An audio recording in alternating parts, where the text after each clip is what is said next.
Assalamualaikum warahmatullahi wabarakatuh. Alhamdulillah, wassalatu wassalamu ala rasulillah. Segala puji dan puja kehadirat Allah subhanahu wa ta'ala, juga salawat dan taslim kepada Nabi besar Muhammad sallallahu alaihi wa ala alihi wa sahbihi wasallam.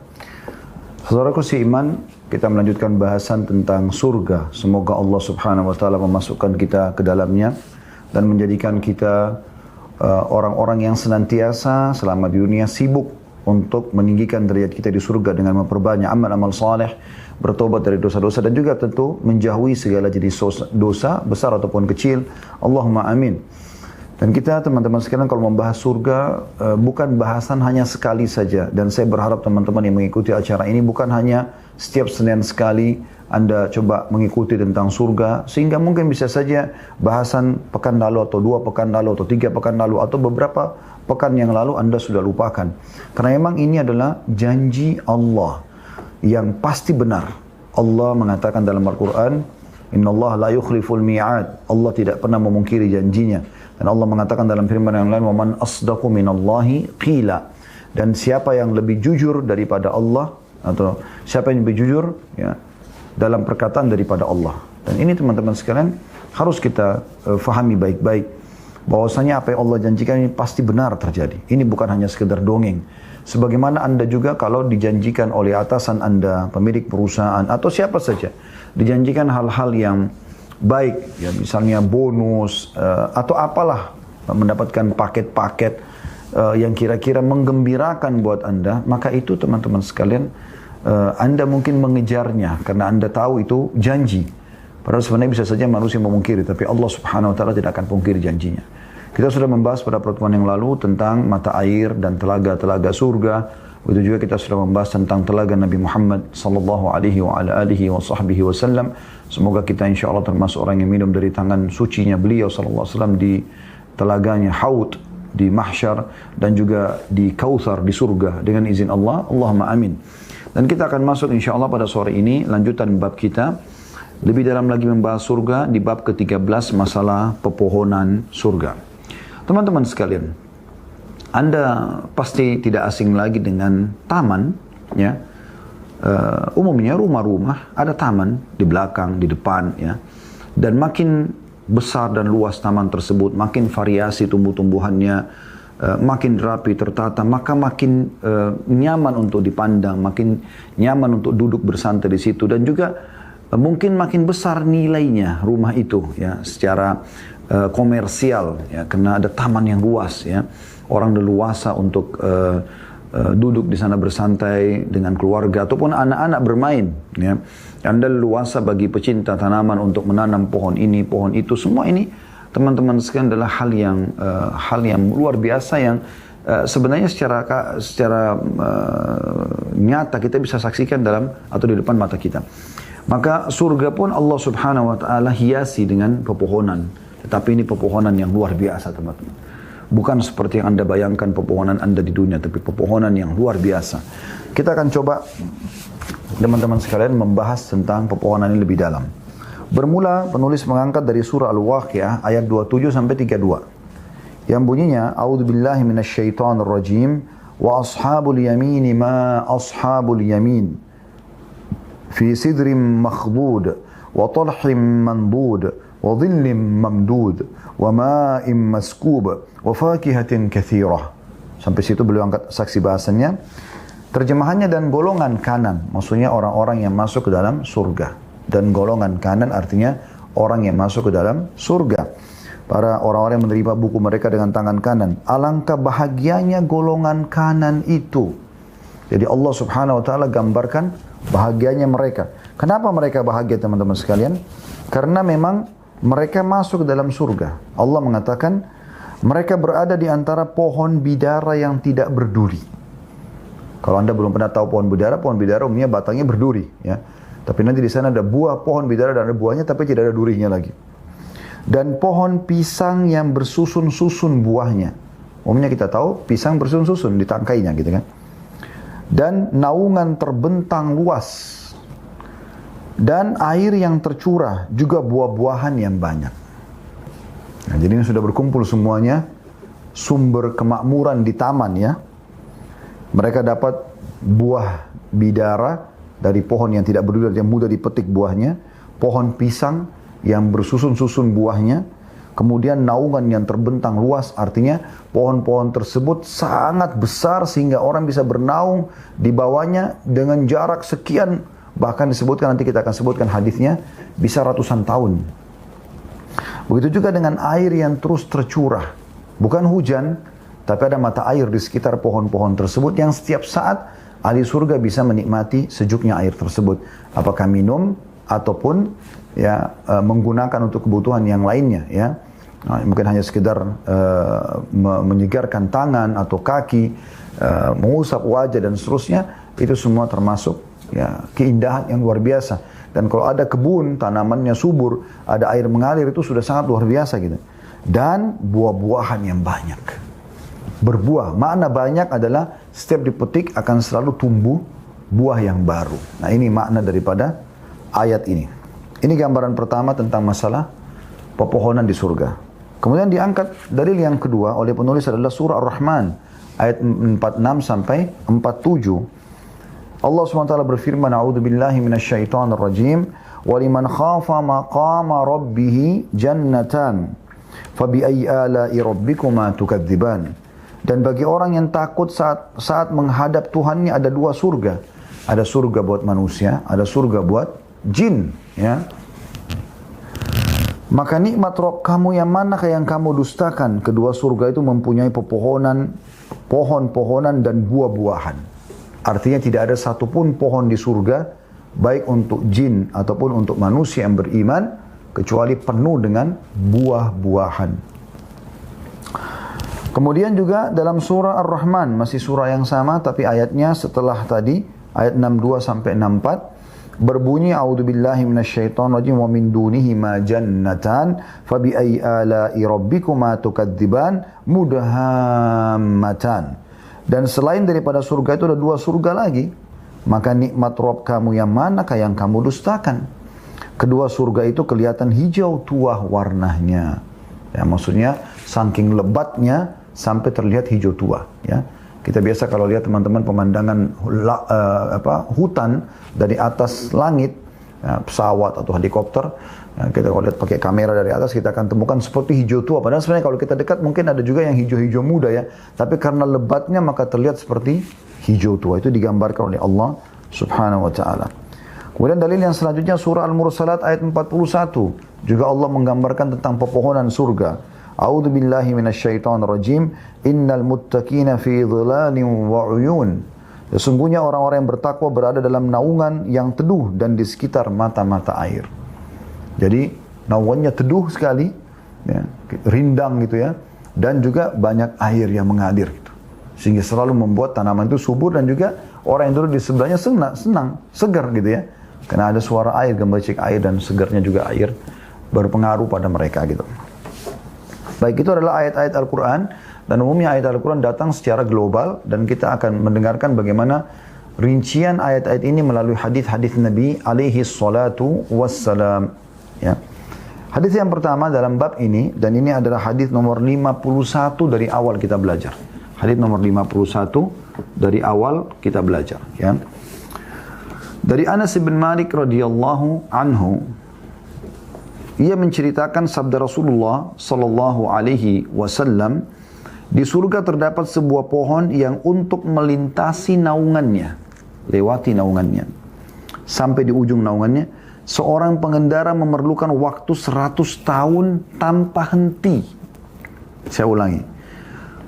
Kata Nabi SAW, di surga terdapat sebuah pohon yang untuk melintasi naungannya, jadi dari awal pohon, naungan awal pohon sampai ke ujung naungannya, ya, walaupun batang di tengah-tengahnya tapi kiri kanannya ini, itu memerlukan seorang pengendara waktunya, ya.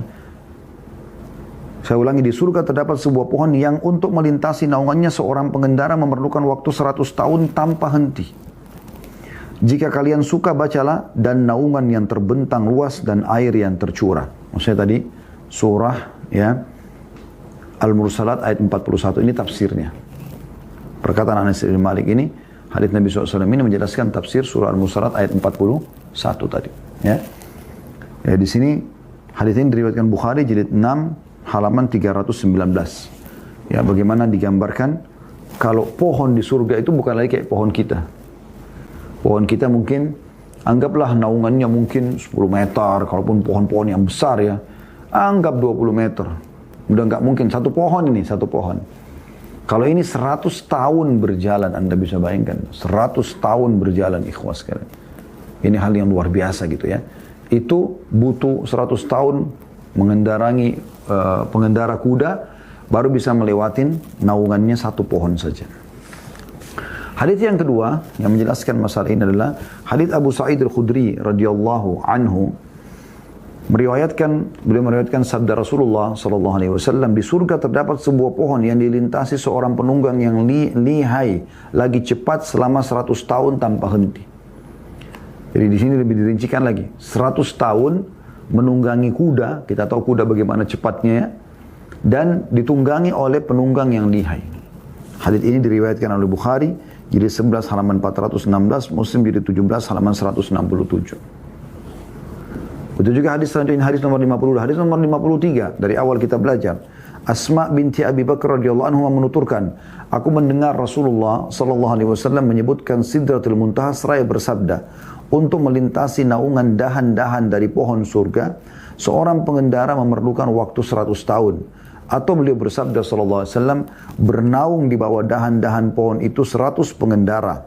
Hamparannya terbuat dari emas, buahnya laksana puncak gunung. Ya. Hadis ini riwayat Tirmidzi jilid 4 halaman 86 dan dinyatakan hadis ini hasan sahih. Anda bisa bayangkan teman-teman, jadi bagaimana melintasi naungannya 100 tahun, pengendara lihai ya, dan mahir, kemudian hamparannya terbuat dari emas. Bisa bermakna batang pohonnya, atau memang hamparan satu pohon itu di bawah naungan pohonnya. Biasanya kan kita tanah, daun-daun yang guguran. Ini enggak, emas hamparannya yang dilewatin itu. Plus lagi buah-buahnya laksana puncak gunung.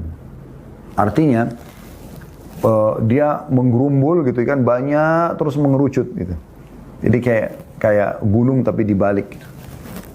Itu bagaimana luar biasanya itu. Banyaknya ya buah-buah di situ yang bergelantungan. Hadis selanjutnya nomor 54 dari Ibnu Abbas radhiyallahu anhuma. Ia menceritakan pohon kurma itu ya, pohon kurma di surga ya, akarnya dari zamrud hijau. Akarnya dari zamrud hijau. Batangnya terbuat dari emas merah. Pelapahnya adalah pakaian untuk ahli surga. Darinya terbuat pakaian dan gaun mereka. Dan buahnya sebesar tempayan dan timba. Yang warnanya lebih putih daripada susu. Rasanya lebih manis daripada madu. Dan lebih lunak daripada buih. Tidak ada bijinya. Tidak ada bijinya. Hadis ini diriwayatkan oleh Ibnu Abi Dunya secara mauquf dan sanadnya bagus sebagaimana yang dikatakan oleh Hafidz Al-Mundhir dalam Kitab At-Targhib jilid 6 halaman 295. Ini luar biasa teman-teman sekalian. Saya ulangi lagi, kalau Ibnu Abbas radhiyallahu anhu menceritakan, perhatikan baik-baik ciri surga yang Anda dijanjikan, dan demi Allah ini benar. Anda akan dapatkan selama Anda patuh. Resepnya cuma patuh. Taati Allah, kerjakan perintah yang wajib dan yang sunnah. Nikmati yang halal, dan halal lebih baik daripada yang haram, dan jauhi yang haram juga yang dilarang. Udah. Selesai. Anda meninggal masuk di sini. Ini janji nggak mungkin salah. Pohon kurma surga itu akarnya dari zamrud warna hijau. Di mana di dunia ada pohon akarnya zamrud? Nggak mungkin. Zamrud itu permata yang paling mahal, sangat mahal. Tapi di surga pohonnya itu akarnya itu zamrud. Tidak cukup di situ. Kan kalau secara rasional, kalau zamrud akarnya berarti pohonnya juga akarnya berarti dahannya juga, batangnya dan dahannya juga kan zamrud. Ini enggak. Apa kata Ibnu Abbas? Batangnya terbuat dari emas merah. Jadi akarnya zamrud, batangnya merah. Emas merah. Pelapahnya adalah pakaian untuk ahli surga. Jadi kan tidak mungkin teman-teman kalau pelapa kayak pohon di dunia ini, pohon kurma di dunia, jadikan pakaian. Itu kan mungkin agak rapuh atau mungkin tidak sepertilah kalau memang dibuat dari kain ya, dari wol atau dari benang. Tapi subhanallah di surga saking sempurnanya pelapa kurma sampai bisa dijadikan baju. Ya, bagaimana indahnya itu. Darinya terbuat pakaian dan gaun mereka. Dan buahnya sebesar tempayan dan timba. Anda bayangkan tempayan yang bisa orang makan sampai belasan orang, yang biasa dikatakan tempayan. Jadi kalau wajan mungkin masih lebih kecil, ini tempayan yang besar sekali, yang banyak orang bisa makan di situ. Itu seperti itu besarnya, buahnya satu. Atau seperti timba yang sangat besar gitu. Warnanya lebih putih daripada susu. Di mana teman-teman dapat kurma, warnanya putih. Lebih putih dari susu. Kita kan rata-rata mungkin hijau kalau masih mentah, mulai pindah kuning, kemudian merah, kemudian baru coklat, kemudian hitam ya. Seperti itulah. Nggak ada warna putih. Ini buahnya kita saksikan nanti buahnya warna putih. Batang pohonnya emas merah. Akarnya zamrud warna hijau. Kemudian dikatakan dan dia lebih manis daripada madu. Rasanya lebih manis daripada madu. Tidak akan pernah ada kurma, walaupun kurma manis tidak ada lebih manis dari madu. Tapi di surga nanti lebih manis daripada madu. Dan lebih lunak daripada bui. Bui kan, ya Anda lihat busa-busa yang di laut, ya, kalau habis dihampar oleh ombak, kan lembut sekali. Lebih lembut daripada itu. Dan tidak ada bijinya. Nah, ini sulit untuk digambarkan memang. Ya, makanya pada saat Musa alaihissalam menanyakan kepada Allah subhanahu wa ta'ala, ya Allah, siapakah penghuni surga yang paling rendah? Maka Allah subhanahu wa ta'ala menyebutkan tentang keutamaan yang diberikan pada mereka. Seperti raja-raja dunia ya. Kemudian kata Musa alaihissalam, kalau itu orang terendah di surga, bagaimana dengan orang tertingginya? Maka kata Allah subhanahu wa ta'ala, mereka adalah orang-orang yang aku tanamkan kasih sayangku kepadanya. Dan juga mereka akan mendapatkan apa yang belum pernah mata lihat, belum pernah didengar oleh telinga, dan belum pernah terlintas dalam hati manusia. Memang semua di sana tidak mungkin. Anda kalau lihat tidak mungkin Anda pernah lihat di dunia. Seindah apapun pemandangan di dunia yang sudah Allah ciptakan pun, dari pemandangan yang indah, gunung-gunung, lautan, segala macam, tetap di surga akan lebih indah. Dan semua di sana belum pernah Anda lihat. Semua Anda dengar dari suara yang indah di sana, nanti tidak ada teriakan, tidak ada ribut, tidak ada bising, semuanya suara indah belum pernah Anda dengar sebelumnya. Dan semua ada di sana nanti, istananya, tanahnya, dan belum pernah terlintas di hati manusia. Nggak pernah ada di benak kita. Nggak akan pernah ada ide melakukan itu seperti itu di dunia. Gitu. Selanjutnya hadits nomor 55. Abu Sa'id al-Khudri radhiyallahu anhu menuturkan sabda Rasulullah SAW, sangat mengagumkan sebuah pohon di surga. Tingginya sejauh perjalanan 100 tahun, pakaian ahli surga keluar dari mayangnya. Hadis ini riwayat Ahmad dan dihasankan oleh Al-Albani dalam Sahihul Jami' nomor 5523. Ya. Sungguh mengagumkan pohon di surga. Bagaimana bukan mengagumkan kalau seperti ini teman-teman sekalian. Tingginya perjalanan 100 tahun. Tadi kan naungannya ya, lebarnya 100 tahun. Ini tingginya pun 100 tahun juga. Coba Anda bayangkan. 100 tahun lebar naungannya, 100 tahun tingginya. Bagaimana itu? Artinya kalau ada pohon tinggi 100 meter aja di dunia ini, sudah dianggap tingginya luar biasa gitu. Ya. Bagaimana dengan kalau tingginya 1 bulan, 30 hari orang jalan baru bisa sampai ke ujungnya. Ini 100 tahun baru sampai ke puncaknya. Bagaimana itu? Memang belum pernah terlintas dalam benak manusia. Kemudian hadis selanjutnya nomor 56, masih dalam pohon-pohon surga. Abu Hurairah radhiyallahu anhu meriwayatkan Nabi SAW bersabda, tidak ada satu pohon pun dalam surga kecuali batangnya terbuat dari emas. Hadis ini riwayat Ahmad dan disahihkan oleh Al-Albani dalam Sahihul Jami' nomor 5523. Tidak ada satu pohon pun kecuali batangnya pasti dari emas. Anda bayangkan bagaimana itu? Ya. Emas, tidak mungkin ada pohon di muka bumi dari emas. Tapi tumbuh, berbuah. Kuasa Rahman, kuasa Allah yang Maha Pengasih. Hadis nomor 57. Abdullah bin Amr bin As radhiyallahu anhu meriwayatkan sabda Nabi SAW, induk aroma surga adalah belas kasih. Hadis ini riwayat At-Tabarani dalam Al-Kabir dan disahihkan oleh Al-Albani dalam Sahih atau silsilah hadis Sahih nomor jilid 3 halaman 407. Ini induk aroma surga adalah belas kasih. Ya. Kemudian hadis yang terakhir dalam bab kita nomor 58 dari awal belajar, Abdullah bin Mas'ud radhiyallahu anhu meriwayatkan atau menuturkan sabda Rasulullah SAW, aku bertemu Ibrahim pada malam Isra'ku. Maka beliau berkata, wahai Muhammad, sampaikan salamku pada umatmu dan kabarkan pada mereka bahwa surga itu tanahnya harum. Tanahnya aja harum. Airnya menyegarkan. Surga itu lembah yang subur. Dan tanamannya adalah subhanallah, alhamdulillah, wala ilaha illallah, wallahu akbar. Riwayat Tirmidzi dan dihasankan oleh Al-Albani dalam Sahihul Jami' nomor 5028. Nah, ini luar biasa teman-teman sekalian. Ya, harusnya diperhatikan baik-baik dan harusnya menjadi target pengejaran kita ya.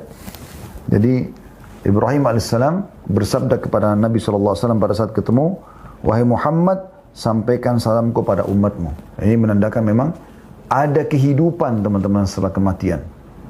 Ada kehidupan setelah kematian dan bagaimana Allah Subhanahu wa taala memudahkan Nabi Muhammad SAW pada saat sedang Mi'raj ke langit, beliau bertemu dengan ayahnya Ibrahim alaihissalam. Ayahnya beliau Nabi Ibrahim alaihissalam ya. Dan bagaimana Ibrahim alaihissalam memastikan kepada kita semua umatnya, sampaikan salamku kepada umatmu. Berimanlah orang yang beriman dan kufurlah kepada orang yang kufur, dan semoga kita termasuk orang yang beriman. Artinya apapun yang disampaikan baginda Nabi SAW kita yakini. Udah. Memang betul ketemu dengan Ibrahim SAW dan betul Ibrahim AS telah mengirim salam kepada kita. Maka kita menjawab salam tersebut ya, kepada beliau alaihissalam. Lalu beliau titip pesan, dan sampaikan kepada umatmu hai Muhammad.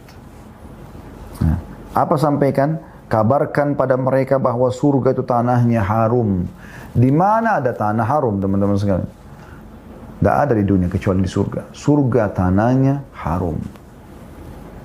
Jadi kalau tanah keluar harum berarti sesuatu yang luar biasa. Tanahnya harum. Jadi setiap kita lewat kita selalu cium bau wangi-wangian. Di seluruh surga tanahnya semuanya harum. Airnya menyegarkan. Tidak ada lagi air terlalu dingin. Tidak ada juga air panas. Air yang segar. Sebagaimana kita tahu juga di sana tidak ada lagi panas, tidak ada lagi dingin, gitu kan? Semua sejuk. Maka airnya pun sejuk. Jadi tidak membuat orang sampai kedinginan, tidak juga membuat orang ya merasa kepanasan karena panas, tidak. Dia memang sejuk. Kemudian lembah surga itu lembah yang subur. Subur sekali surga itu. Semuanya bisa tumbuh di sana. Kemudian dikatakan dan tanamannya adalah subhanallah, walhamdulillah, wala ilaha illallah, wallahu akbar. Ini Allahu alam maknanya, potongan terakhir ini bisa bermakna kalau orang baca ini dia akan mendapatkan tanaman-tanaman surga, atau memang subhanallah Allah ciptakan dari nama-nama dan zikir kepadanya itu. Allahu alam. Ini adalah pepohonan surga.